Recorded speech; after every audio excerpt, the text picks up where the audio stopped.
Assalamualaikum. Hai semua. Dalam tutorial kali ni, Umi nak kongsikan dengan anda resipi kuih cara berlauk, iaitu kuih tradisi Melayu yang pasti ramai penggemarnya. Menariknya kuih ni, anda dapat rasakan hasil kuih yang cukup berlemak dan sangat lembut teksturnya, serta aroma wangi dari penggunaan daun bawang dan juga daun ketumbar. Pada masa yang sama, rasa pedas-pedas sikit dari penggunaan lada merah yang kita tabur atas kuih.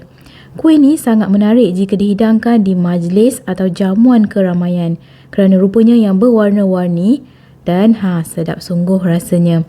Puas hati ya bila buat sendiri, boleh letak inti daging tu penuh-penuh. Jom ikut Umi ke dapur, kita mulakan dengan buat inti dagingnya dahulu. Untuk bahan tumisan daging, Umi ada di sini 6 ulas bawang putih, iris halus, kemudian cincangkan kecil-kecil gitu. Umi lebihkan penggunaan bawang putih ni bagi lebih sedap rasanya. Kemudian ambil dalam setengah biji bawang Holland. Bawang Holland ni lebih manis lah rasanya kalau nak dibandingkan dengan bawang merah yang besar tu. Umi lagi prefer gunakan bawang Holland ni. Bawang tu guna saiz yang sederhana kecil je. Potong, dadukan, bagi halus sikit. Cara mudah nak dadukan, boleh ikut cara potongan macam Umi buat ni. Dah siap cincang halus, ketepikan dalam satu dulang dahulu. Kemudian ambil dalam 3 ke 4 batang lada merah, belah bahagian tengahnya dan buang biji lada tu. Kemudian iris memanjang gitu, macam Umi buat tu. Barulah dicincang halus bagi kecil-kecil gini. Pada anda yang suka pedas, boleh lebihkan penggunaan lada merah ni. Nanti kita akan taburkan di atas kuih cara. Daun ketumbar dalam 3 ikat, iris bagi halus. Bau aroma kuih pun akan lebih wangi semerbak. Kalau ganti dengan daun sup pun boleh je. Dua-dua daun ni sesuai lah bagi naik aroma wangi dan rasa kuih pun lebih sedap. Umi tambahkan juga dengan 2 ikat daun bawang. Iris halus-halus macam Umi buat tu. Lebih berganda kesedapannya bila dicampur kedua-dua daun ketumbar dan juga daun bawang ni. Dah siap iris halus, satukan kedua-duanya dalam mangkuk kecil dan ketepikan dahulu. Yang ni daging cincang jenama Ramli. Umi guna je 400 gram terus sepaket tu. Basuh bagi bersih dan toskan kering. Okey, untuk bahan perasa Umi guna cube pati lembu sebab kita guna daging kan. Kalau guna ayam boleh je pakai cube pati ayam. Okey, jom kita masak intinya dahulu. Panaskan sedikit minyak masak. Masukkan bawang putih dahulu. Tumis bagi naik bau dan berwarna keperangan sedikit. Dah keperangan gitu, barulah masukkan pula bawang Holland. Sambung tumiskan sekejap bagi bawang layu dan manis bawang tu keluar. Kemudian campakkan 1 cube pati lembu. Gaulkan bagi sebati. Kemudian masukkan 1 sudu besar rempah kari daging dan rempah kurma. Gaul bagi rempahnya sebati dengan bahan tumisan. Gabungan 2 rempah ratus ni memang menyedapkan lagi inti daging. Rempah dah nampak sebati tu, masukkan pula daging cincang. Gaulkan bagi bahan tumisan dan rempah ratus bersatu mesra dan sebati bersama daging. Tak perlu ditambah apa-apa air sebab daging akan mengeluarkan airnya sendiri. Nampak tu dah berair intinya kan. Waktu ni kena rajin-rajin gaul bagi daging masak sekata dan tak bergerak di bahagian bawah. Tambah secubit gitu garam bagi pelengkap rasa. Garam jangan terlebih sangat sebab semakin mengering inti daging ni, masin tu akan lebih terasa. Masaklah hingga daging empuk dan bertukar warna kecoklatan gitu. Dan biarkan inti daging ni betul-betul mengering. Tengok tu inti daging dah siap, dah betul-betul kering tu airnya. Bolehlah tutup api, alihkan dalam mangkuk dahulu. Baru siap inti je dan naik semerbak bau aroma wangi rempahnya tu. Untuk adunan kuih cara, dalam blender pecahkan sebiji telur grade A atau B. Masukkan 2 cawan santan pekat bagi bertambah rasa lemak kuih. Untuk adunan santan ni, Umi guna santan kotak kara ni je. Dan disebabkan pati santannya terlalu pekat, tambahkan dengan sedikit air.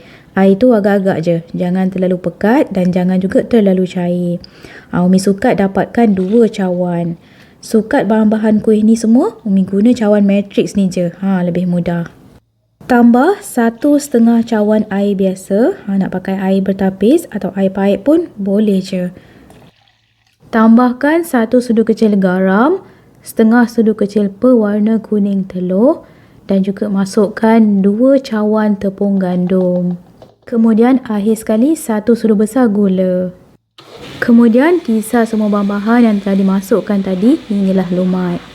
Siap blend, Umi masukkan je adunan kuih cara ni dalam botol bermuncung gini. Mudah nanti nak paipkan dalam acuan. Nak guna jug atau cawan pun boleh je. Tak ada masalah, mana-mana yang memudahkan anda. Dah siap adunan kuih dan juga inti daging tu. Panaskan acuan kuih cara. Masak atas api dapur je. Sapukan dengan sedikit minyak masak di acuan tersebut sebelum kita nak tuang adunan supaya kuih tak melekat di acuan lepas siap dimasak nanti. Acuan dah betul-betul panas tu, tuangkan adunan hinggalah 3/4 je dari acuan tersebut. Jangan penuh sangat sebab nanti kita nak masukkan inti daging. Takut terlalu penuh sangat, melimpah pula keluar bila masukkan intinya nanti. Bila bahagian tepi tu dah bertukar warna kuning keemasan gitu, dah nampak masak sikit tu, ambil 1 sudu kecil inti daging yang telah kita masak tadi, masukkan di bahagian tengah-tengah kuih. 1 sudu kecil ni memang ngam lah bagi dapatkan inti yang penuh dan padat. Makan pun nanti berasa padu dengan inti daging. Kalau beli takkan dapat banyak macam ni kan. Bila buat sendiri, letaklah lebih-lebih sikit.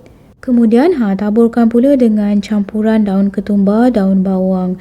Umi suka bawang banyak sikit, naik aroma wangi daun-daun ni dan lebih sedap lah bila tergigit nanti. Kemudian akhir sekali taburkan dengan sedikit lada merah yang dicincang halus tu. Kalau suka pedas lebihkan. Untuk anak-anak makan boleh kurangkan sikit ya.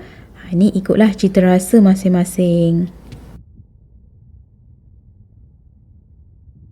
Siap tabur, kalau boleh cari penutup yang boleh bertutup rapat. Umi pakai je acuan kuih bahulu ni, telungkupkan atas acuan kuih cara tu, senang kan?